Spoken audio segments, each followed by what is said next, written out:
Yo, on va aujourd'hui voir comment faire ses propres logos, bannières, etc. Parce qu'on n'est jamais mieux servi que par soi-même. Sur ce, c'est parti.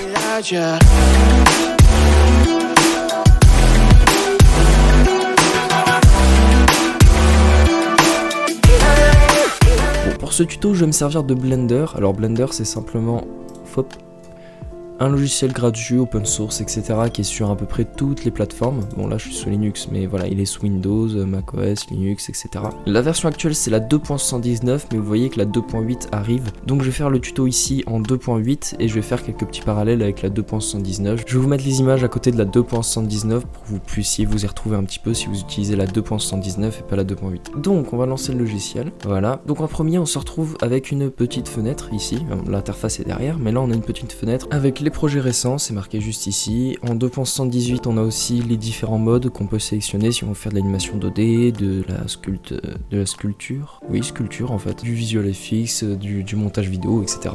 Pour le moment on s'en fiche, on va cliquer à côté et on se retrouve du coup avec plusieurs fenêtres. Déjà il y a la grosse fenêtre ici qui est la fenêtre, la vue 3D, où on peut du coup tourner la vue en faisant un clic roulette. On peut aussi déplacer la vue en faisant shift et clic roulette, on appelle ça paner, et on peut du coup zoomer avec la roulette du coup, normal. On a ici un endroit où on a en fait notre arbre des éléments, donc c'est là-dedans où en fait on voit tous les éléments qu'on a sur notre scène 3D. Ici, ça c'est le panneau qu'on va utiliser le plus je pense. On a plusieurs éléments comme par exemple le mode de rendu. On a aussi ici le panneau des matériaux, pouvoir donner une couleur ou alors une texture à notre objet. On a ici la timeline pour faire des animations. Bon, pour faire un logo ce sera pas très utile, mais bon voilà, au moins vous le savez. Et on a ici des onglets où on peut basculer entre les différents modes. Bon, on va du coup directement commencer par faire un logo. Alors moi comme réflexe, quand j'arrive dans le logiciel, déjà je désélectionne tout avec A, puis après je resélectionne tout avec A, et après je le supprime.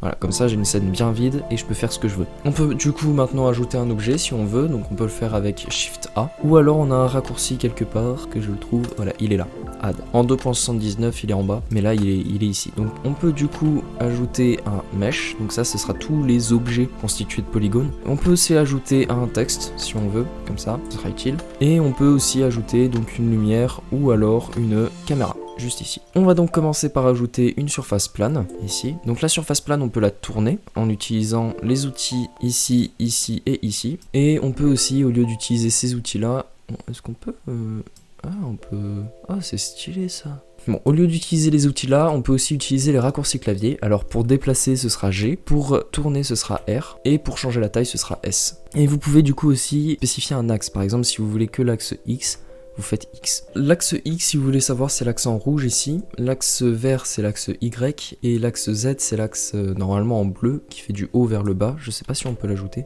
Mais en vrai, j'ai pas trouvé. Donc, ce qu'on va faire, c'est qu'on va déjà faire S. Et on va faire 8 pour l'agrandir de 8, donc le 8 avec le pavé numérique si vous voulez rentrer une valeur. Et on va ajouter aussi une caméra. Pour réinitialiser une rotation ou une taille ou quelque chose comme ça, vous faites Alt et la touche qui permet de tourner, de bouger, etc. Si vous voulez par exemple enlever la rotation, vu que pour faire la rotation c'est R, bah vous faites Alt R. Et là elle se remet dans la position de base. Donc ce qu'on va faire ici c'est un GZ16. Souvent ce que je fais c'est que je la mets pas en perspective mais en orthographique et que là je rentre la valeur 16. Et du coup en fait elle se met à la taille de notre carré ici. Alors ce qu'on peut changer c'est ici dans le scale en Y, au lieu de mettre 8 on met 4,5 parce que c'est du 16 neuvième. Et donc voilà, on a une surface fait notre fond et qui se trouve juste ici. Cette surface on peut lui donner une couleur. Bon du coup pour lui donner une couleur il faut juste lui ajouter un matériau. Donc le matériau ça se situe ici, on va lui en créer un nouveau. Et c'est là où ça va changer entre Blender Render, entre la 2.79, la 2.8 etc. C'est un peu le bordel. Donc je vais vous expliquer un petit peu tout ça. Alors en 2.79 il y a le Blender Render où en fait au niveau des matériaux c'est pas du tout la même chose. C'est pas du tout la même présentation. Mais vous pouvez changer entre le Blender Render et le Cycles Render au-dessus normalement. Le Cycles Render qu'on retrouve aussi ici.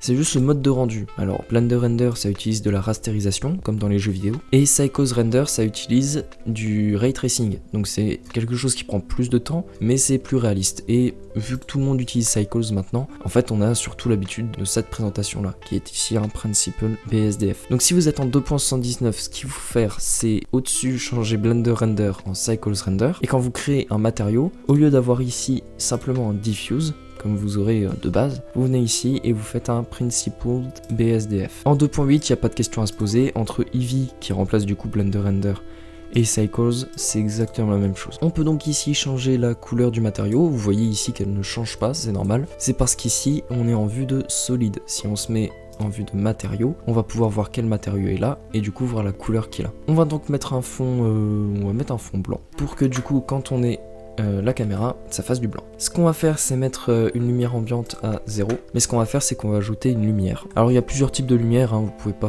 pouvez ne pas utiliser celle-là. Hein. Vous pouvez utiliser une lumière de type soleil, un spot ou alors une arène, enfin une area. On va le mettre comme ça et mettre une puissance de 500 watts. Peut-être pas 500 en fait, 250 c'est bien. On va donc ici ajouter un texte, voilà, qu'on va mettre un petit peu plus en l'air par rapport à la surface, comme ça va pas faire n'importe quoi au niveau des textures. Et on va le mettre du coup en noir. Voilà, donc ici on a du coup un texte en noir, et on va pouvoir en appuyant sur Tab changer le texte qu'on a mis. On va par exemple mettre Pollux.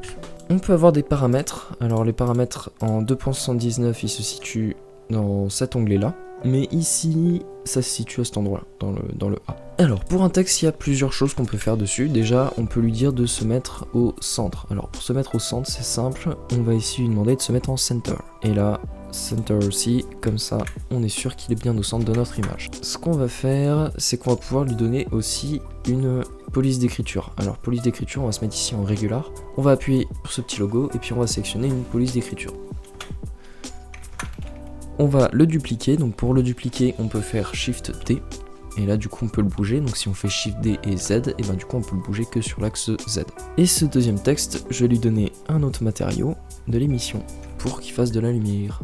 Bon, je vais continuer un petit peu à bosser dessus pour faire un truc un peu stylé et je vous retrouve juste après.